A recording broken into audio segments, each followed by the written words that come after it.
पुणी देखा हस्ताकन्या 13/6 जो भाई मान पृथ्वी रहा से बर्तमान को 2026 मसीहा किपरि कटुची वर्षर प्रथम 6 मास आपण अनुकूल चाकरी कर व्यक्ति पदोन्नति किंवा स्थान परिवर्तन जोग रही जदि कौन कार्य करने को चाहते मे मास पर नुआ कार्य करंतु एने करंतु नहीं।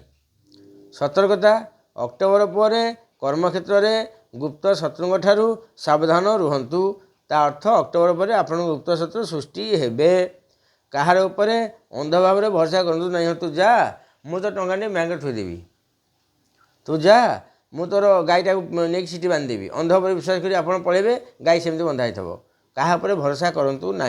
आर्थिक स्थिति धन आगमन नुआ नुआ पंथा बाहर पैतृक संपत्ति किसी लाभ मिलिया जोग देखा वर्ष आपणकर संचय वर्षर मध्यम भाग किसी बड़ धन खर्च आसीपे मध्यम भाग बड़ धन खर्च आसीपे तेणु संचय पर गुरुत्व दिंतु।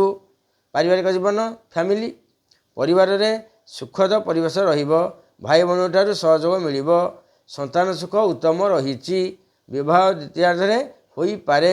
जदि किसी असुस्थ अनुभव कर प्रति सोमवार दिन शिव निकट में क्षीर और कदली क्षीर ढालतु शिव मुंडे कदली ब्राह्मण द्वारा भोग करूँ ताले आपंकर शुभफल निश्चय आसु। देखा परवर्ती नक्षत्र